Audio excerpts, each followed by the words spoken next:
This is Guns and Butter. There's something happening here. Yeah. What it is ain't exactly clear.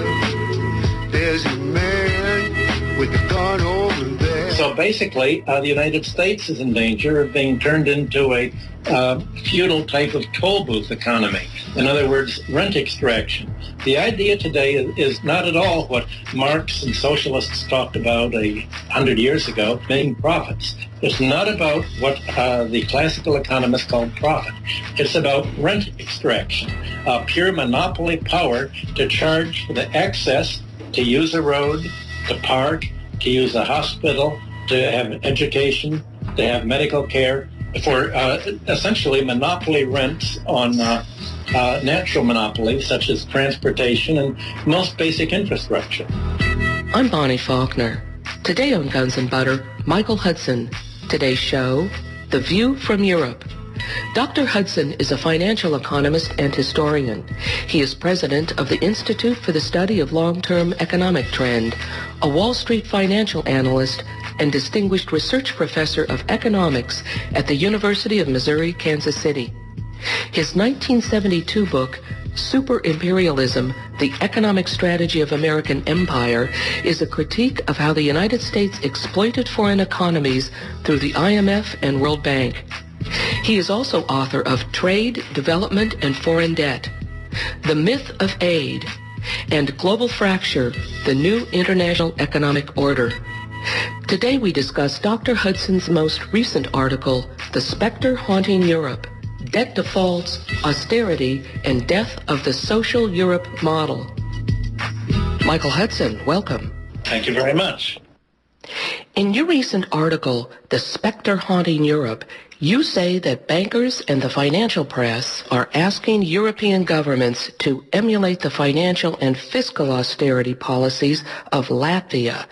Is fiscal austerity what you mean by the specter haunting Europe? Yes, it means that countries have to increase their taxes in order to squeeze out enough revenue to slash imports and generate enough foreign exchange to pay the foreign debts that their banks made so irresponsibly. What fiscal policies has the government of Latvia implemented?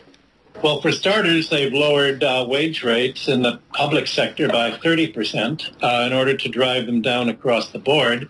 And the head of their central bank told me he'd like to bring them down to about 45%. Latvia has a 59% flat tax on labor, the highest in the entire world. It has a 1% tax on property. So essentially, labor is being forced down and made uneconomic to employ so that the government won't have to tax real estate, and the result was a real estate bubble. The World Bank applauded Latvia and the Baltic Tigers for being the most business-friendly economies in the world, meaning the most anti-labor, most anti-social, the most that are running their economies for foreign bankers. The situation is so bad in Latvia, or I should say so successful from the World Bank's point of view, that 1/3 of Latvian labor of working age has been driven abroad to work. And the situation there is so bad that real estate prices have fallen by 70%.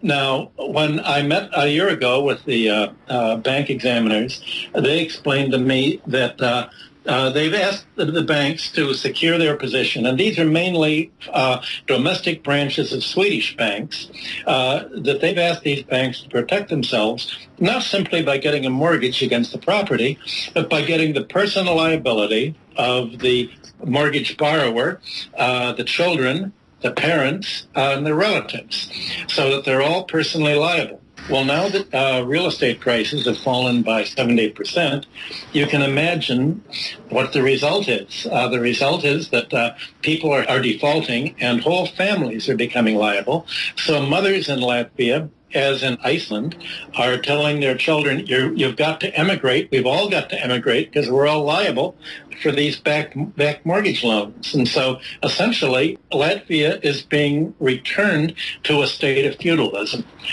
which of course is the final stage of capitalism, World Bank style. You write about the October 2010 election in Latvia. What's your evaluation of that election? What happened? Well, elections in Latvia and the Baltics generally are not fought over economic issues, surprising as that may seem. They're mainly fought over ethnic issues between the domestic population and the Russian-speaking population. The problem is that in the 1950s, Stalin tried to move Russian speakers into the Baltics in order to Russify them. And they were given priority over the domestic economy, and it was pretty much of a disaster and caused enormous resentment. Essentially, Latvia, which has 1.5 million population, about 50,000 members of the middle class were either exiled or arrested or sent to Siberia. So the middle class was wiped out. Russians were brought in. And the Latvians, like the other Baltic, the Lithuanians and Estonians, developed a very active global population abroad. And after the Soviet Union fell apart in 1991, a lot of them began to come back, try to rebuild the country. And needless to say, there's an enormous resentment against the Russian speakers. So the economic reformers who were trying to alleviate the debt problem happened to be mainly the Russian speakers. They were expected before the election to get about 50% of the vote. They only got 30% of the vote because when the election came, they fought it largely over, well, do we want to give voting rights, equal citizenship rights to Russian speakers? They made the whole focus of the election Russian rights instead of economic rights for Latvians and Russian speakers and the economy as a whole. So Latvians were reminded about how angry they were at Stalin, and that basically there was not enough votes for the parliament to overturn the neoliberal World Bank-oriented policies that say that the cure is austerity. And by austerity, it's what they call domestic devaluation. Although Latvia has its own currency, it wants to join the euro and has linked its currency to a stable euro value. And since it can't devalue, it has to drastically lower wages and lower living standards. So the neoliberals won on the promise of cutting living standards in half, cutting back health care, closing down most of the hospitals and most of the schools, and essentially impoverishing the country. And the Latvians were applauded in the Wall Street Journal and the others for voting for impoverishment and fighting it. But they really didn't vote for impoverishment. They really voted against the Russian revanchism. Jeff Summers and I wrote articles on this for The Guardian, for Counterpunch, for other newspapers. So it's been discussed quite a bit on internet. A lot is on my website. So the majority voted for these right-wing policies, but they were really voting along ethnic lines. They weren't thinking about economic policies. That's it. The ethnic issues in the Baltics trump everything. Now you write that Latvia's economic freefall has been the steepest of any nation since the 2008 financial crisis. Is that right? A steeper drop than any other country? Well, right now, it may be that Ireland is going to be in an even worse condition, and Iceland may be in a worse condition. On April 8th, Iceland is going to vote as to whether to take responsibility for bailing out the Landsbanki big bank frauds. And if they bail them out, half the population of Iceland will have to emigrate. They'll lose their homes, and it will be genocide. Right now, it's 50-50. About half the Icelanders want to commit suicide. Economic suicide, and destroy the economy. That's the power of neoliberalism. They make people think that it's really a good sign, make people want to destroy the economy, tear it apart, and lower their living standards. And all this is in a democracy. It's hard to believe that in a democracy, people are really going to want to vote for lower living standards. But that's basically what's happening, and I don't think anybody a century ago ever could have imagined such a thing.